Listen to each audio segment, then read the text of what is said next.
I'm delighted to introduce John Stevenson, who is going to be our speaker today. The title of his talk is Blue Boat Home, Stories and Surprising Lessons from an Atlantic Crossing. And I am going to stop sharing my screen for a moment while he unmutes his. He'll speak for a bit, and then we've got some slides to show you from his trip. Good morning. Can everyone hear me? Okay. Great. Beth, thank you for the introduction, and thank you to Nelson Crandall and to Barbara for inviting me to speak, and to John Colisho for the beautiful work on Blue Boat Home. I'm John Stevenson, and I've had the pleasure of meeting quite a few of the UUCG members in person since we joined last September, and also some of you via our Zoom room chats after these services the past few months. I'll start the talk with a few words about why I wanted to sail across the Atlantic. And I'll begin at the beginning in an almost primordial sense with a quote from John F. Kennedy. All of us have in our veins the exact same percentage of salt in our blood that exists in the ocean, and therefore we have salt in our blood, in our sweat, in our tears. We are tied to the ocean. And when we go back to the sea, whether it is to sail or to watch it, we are going back from whence we came. I've always felt very closely tied to the ocean. My dad was a Scottish merchant sea captain. My mom was from Trinidad, and I was born in Jamaica. Except for 30 years dry docked in Atlanta, I've always lived near the salt water. I grew up sailing on friends' dinghies and crewing on racer cruiser class sailboats on Wednesday afternoon and weekend races on Corpus Christi Bay and along the Gulf Coast of Texas. My dad, after retiring, lived for a time on a sailboat in Florida, and I got to make several trips with him from St. Petersburg to Charlotte Harbor with my family, and from St. Pete to Key West, and from Tabonaire Key to Carabel on the Panhandle. For me, the powerful pull of the sea is beautifully drawn in the opening lines from the poem Sea Fever by John Masefield. I must go down to the seas again, to the lonely sea and the sky, and all I ask is a tall ship and a star to steer her by, and the wheels kick and the wind song and the white sails shaking, and a gray mist on the sea's face and a gray dawn breaking. My wife, Beth, can tell you that when I first heard about this opportunity to sail across the Atlantic, my response time was on the scale of, milliseconds. So I went. Let me acknowledge how grateful I am to my wife, Beth. I'm off screen. Yeah, for making this experience possible. It was no small sacrifice on her part. So anyway, I'll summarize the nuts and bolts of the trip. It was planned as a 4,460-mile passage from France to St. John's in the US Virgin Islands. We took delivery of a new Fontaine Pajot 36-foot catamaran in the quaint coastal town and the historic Huguenot stronghold of La Rochelle on the Bay of Biscay. With Champagne, we christened her Breakaway. We conducted sea trials, learned the boat's systems, provisioned the boat. We set sail on Monday, the 11th of November, 2013. We stopped for 3 days in Cascais, Portugal, 3 days in the city of Arrecife on the island of Lanzarote, the easternmost of the Canary Islands, and for 3 hours in São Vicente, Cape Verde Islands. We made port in Falmouth Harbor, Antigua on the 21st of December. For the most part, our intended course followed the track of Columbus's voyages. But unlike Columbus, we took along a few technological advances, an iPod to listen to music, and I can tell you I listened to Blue Boat Home many, many times, GPS for navigation, and a satellite phone and laptop to download weather forecasts and upload messages to family. My wife, Beth, urged me to write a blog, despite the fact that I'd never done that before. So every few days, we would download new weather data files, update our position on a Google map so family and friends could track us, and upload my blog entries. To give you a sense of the voyage, I thought I would show a set of photos while I read from 6 of my blog entries. So Beth, if you could switch and start the slideshow loop of the photos. I had not read these entries in a few years. So as I prepared, I thought about how the experiences helped me cope with COVID-19 pandemic. After each entry, I added what I hope will be a helpful tip for you on coping with our pandemic, and in some cases, a relevant quote or observation. Blog entry, 6 December, a day in the life of Breakaway. Some followers of the blog have asked me for an account of the daily routine here on Breakaway. I'll try to describe it without boring you terribly. We divide our day into a night period when one of us officially stands watch and a day period when we're all pretty much awake. Night watches work as follows. One of us stands watch from 7 to 11 p.m., the next person from 11 to 3, the last person from 3 to 7. Each day we rotate up one watch period. We typically come on watch half an hour early to share any critical information such as nearby vessels, particularly if on a crossing course, and what the wind and sea conditions seem to be doing. It also gives the person coming on watch a chance to have some coffee or tea and prod themselves into a state approaching alertness, always a good thing. Each hour we make an entry in the ship's log: wind speed, direction and angles, sea state, barometric pressure, boat speed, course, and latitude, longitude, along with any notes such as having to adjust course to account for current. In good weather, as it has been since the Canary Islands, we spend most of the watch at the helm station on deck, enjoying the stars, the phosphorescence in the boat's wake, and when we're lucky, hearing the breath of a dolphin swimming alongside. As nights pass, the planets and constellations become more familiar in their pattern and sequence of rising and setting in the night sky. By 8 a.m. or so, we've each had our usual breakfast, and the person who had the 3 to 7 watch may go for some rest. We do a walk around of the boat, checking for anything out of order. We read, write in journals in between bouts of extreme torpor, and which sometimes devolve into a full-blown nap. One of us usually kicks off a round of lunchtime grazing, and again, we have our go-to favorites. Then repeat as necessary the cycle of read, write, torpor, and nap. John has served as the chief chef, although Glenn, having confessed to never having made a grilled cheese sandwich, is rapidly gaining some culinary skills that will undoubtedly put him in good standing at home.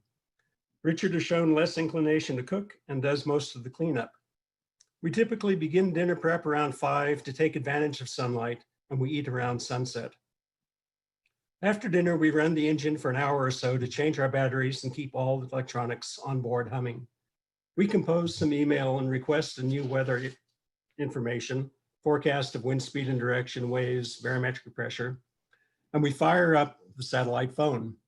We download our GRIB, which stands for Gridded Binary, weather files, and go over the forecast, plot our course against the weather information, and discuss any course corrections to avoid winds that are too strong or too light, our basic Goldilocks principle of routing. By that time, we are ready to begin the cycle of watches. All this routine, of course, is punctuated by weather conditions that can require 2 or all 3 of us on deck for sail changes as the wind suddenly comes up or dies off.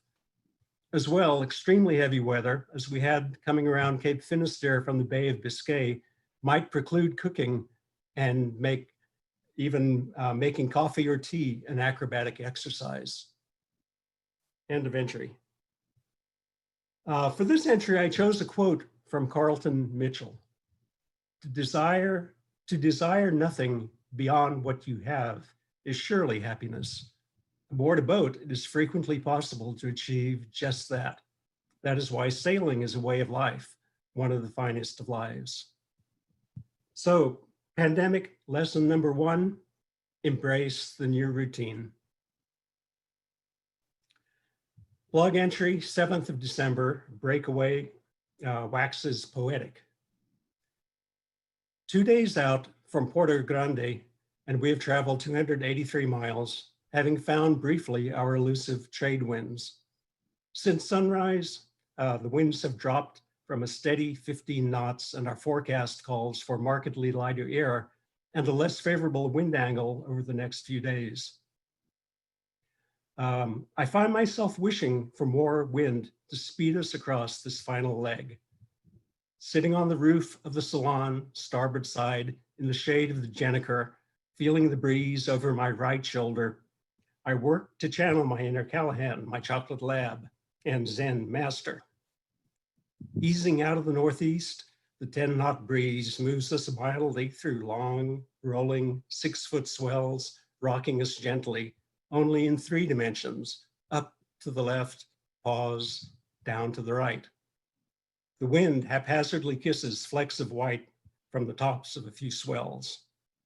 A gentle symphony of water music plays, the shh of the bow slicing through the water, the shh as the water slips along the hulls, the occasional gurgle from an eddy at the stern, a longer shh, lower in timber, from a whitecap blooming briefly off the beam.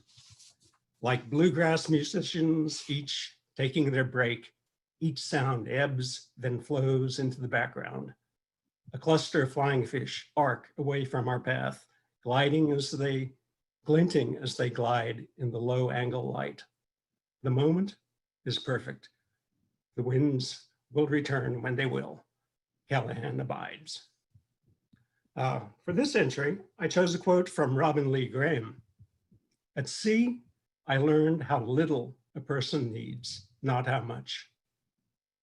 So pandemic lesson number 2, be in the moment, even when tempted to dwell on how things were or how your plans for the future have been delayed or canceled.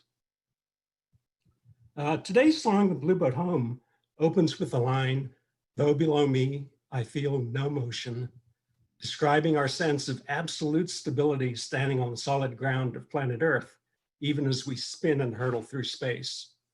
I hope this next blog entry will give you a sense for the motion and sound on a sailboat on the ocean. Blog entry 10 December, motion. If you have not spent some time on a sailboat, in particular a boat larger than a day sailor, and time, including an overnight while under sail, it may be difficult to fully imagine the sensory experience. By the time this leg of the passage is complete, breakaway will have sailed roughly 4,460 nautical miles. Obviously, that involves a lot of motion on the Cartesian plane. But unlike most other means of conveyance, travel by boat is a singular experience in regard to vertical motion felt. Land vehicles, cars and trains especially, convey movement almost exclusively on an XY plane. With a little exception, perhaps, bouncing down a washboard dirt track in northern New Mexico in the back of a pickup burdened with bad shocks, or maybe racing motocross. Travel by wheeled vehicles seldom involves vertical motion. The greater speed of cars, trains, and even motorcycles does not alter this in the least. Even going up and down mountainous blacktop roads laced with hairpin turns, you may be thrown side to side as you carve the turn. But as for feeling all of that up and down motion, not so much. Commercial airliners, though covering perhaps 15 miles vertical distance between ascent and descent from a cruising altitude of 35,000 feet, impart very little of that motion to your inner ear. Cruise ships, though plying the same seas as breakaway, wisely keep their passengers well insulated from a sense of motion by virtue of their mass, the laws of inertia, and little engineering assistance from stabilizers. Not so on breakaway. 36 feet of length, 18 feet of beam, and a catamaran design, while significantly more stable than a monohull boat of similar length, does only so much to alter the sensory experience of ocean sailing.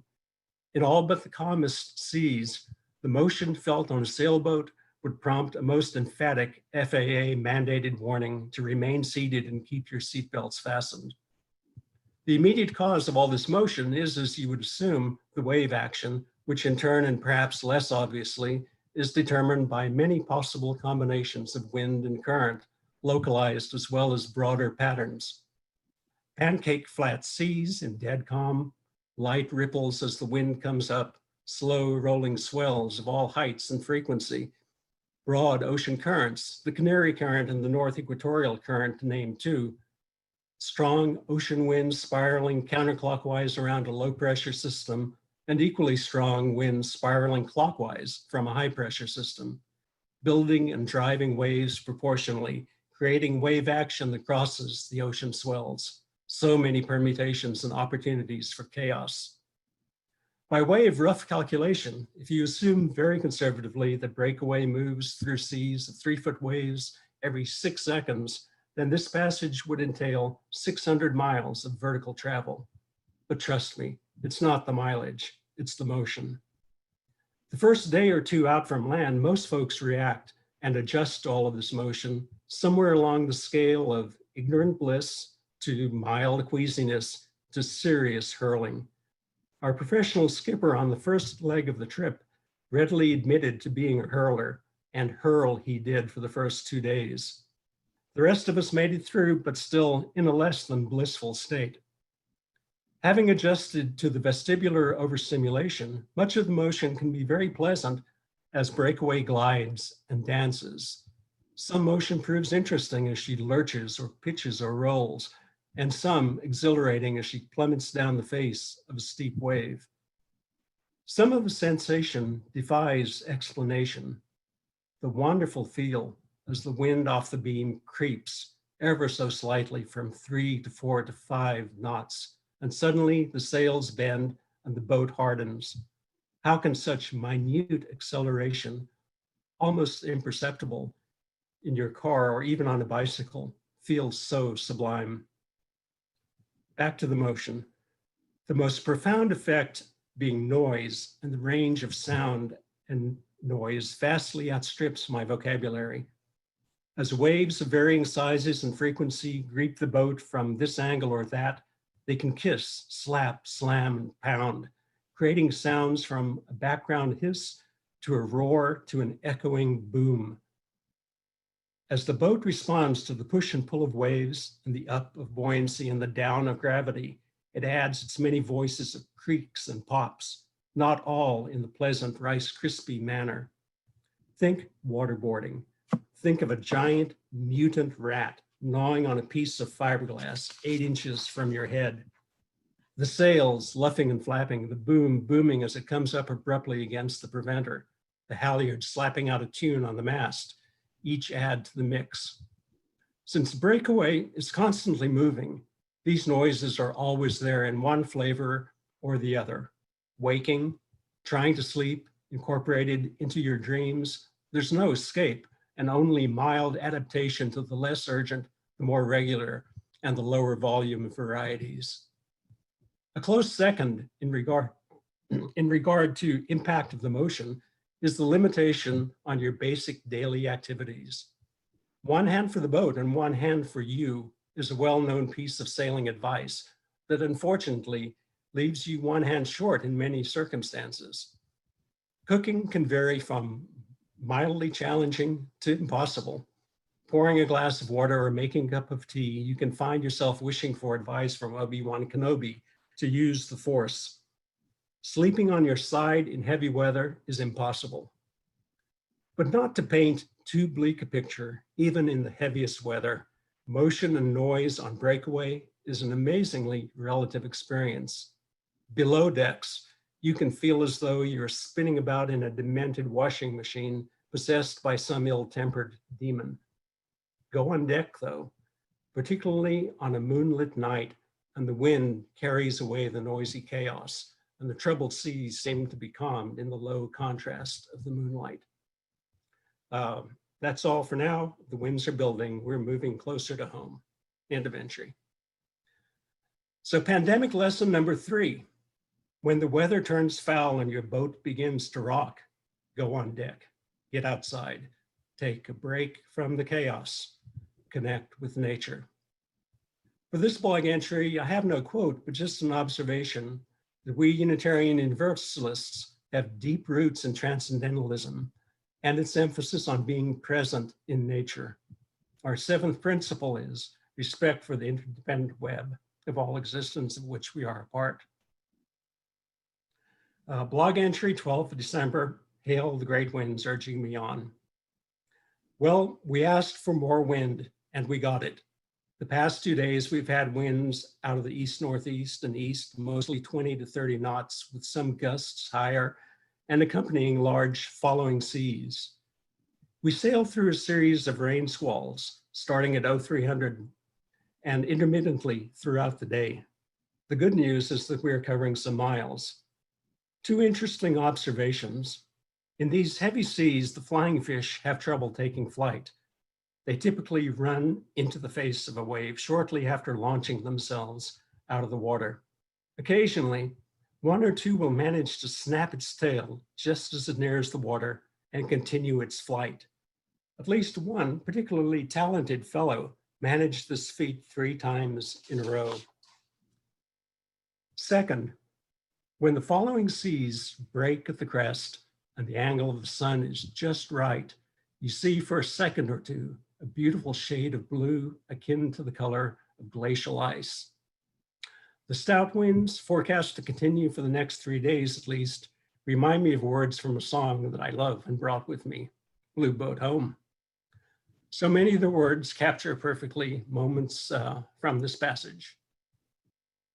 Staring through the night by the stars and planets, casting questions into the deep, Breakaway's crew as ship's companions, and after 16 days since leaving Arrecife, we are feeling a bit like never harbor or port have I known. So, pandemic lesson number 4. Some legs of a journey are just long, but even on the long legs, there are things of beauty. It looks like we can expect this pandemic to go on for months to come. So look for the beauty before you. Blog entry, 14 December, eyes wide open. Yogi Berra was right. You can observe a lot just by looking.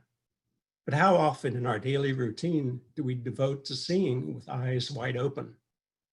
On a boat at sea, part and parcel of being on watch is observing, dedicating at least 4 hours each night to the task of looking out, rotating through the 7 to 11, 11 to 3, and 3 to 7 watches puts you on task with discipline and ease difficult to match at home. Gone and remarkably not missed are the distractions of television, email, internet, and news. Gone is the notion that you should be asleep between 11 and 6. On the ocean, a space defined so completely by the elemental simplicity of water, wind, sky, and heavens. There's little to distract your focus from the moment. You notice little things, how on a mirrored sea, a wind stirring so lightly as to go unfelt on your cheek reveals itself, first by brushing the water as if with the tracks of 1, 2, and then a flock of tiny shorebirds. Shooting stars, so rarely seen in light-polluted cities and even many towns, streak across your vision in short-lived arcs many times each night, and not because you chance to sail through a meteor shower, and not because you are searching for a shooting star as you might after dousing a campfire and before tucking into a tent, but simply because you are looking out with eyes wide open. Shooting stars and dimpled seas, while lovely to witness, are of course of little consequence. But I wonder if by taking time to look out with our eyes, we can take notice of such trivialities. How much more of substance can we witness and attend in the lives of cherished family and friends, if only we fully awaken our eyes, our ears, and hearts.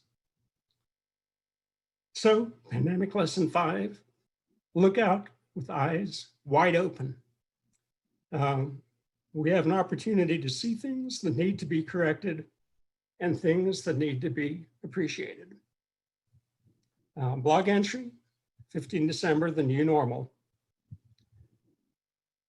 Careening down a crazed jumble of seas in 35 to 38 knots of wind, I sit looking out the salon door as waves build behind us, 10, 12 feet, 15 feet, leaving only a sliver of clouded sky peeking under the cockpit roof. At the last moment, the wave lifts our stern, lapping over the first step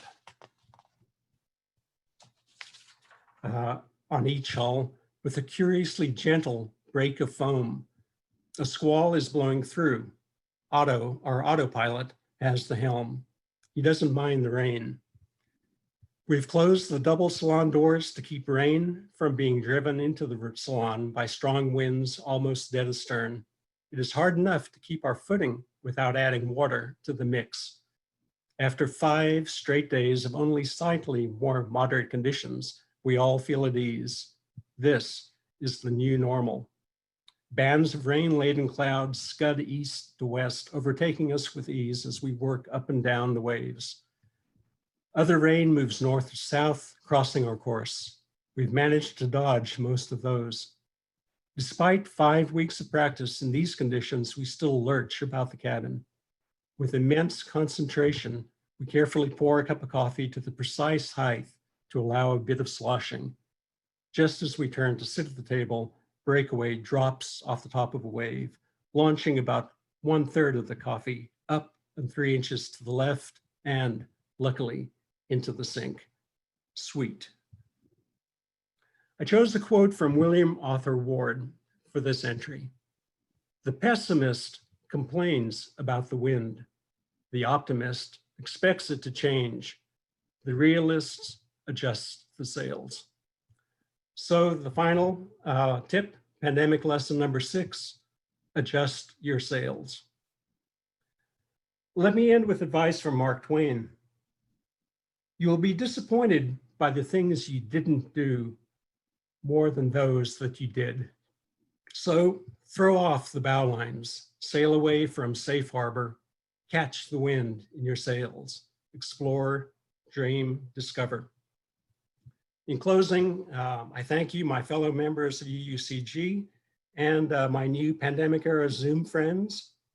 I've enjoyed, as our song today says, drifting here with my ship's companions, all we kindred pilgrim souls, making our way by the lights of the heavens in our beautiful blue boat home. May it be so.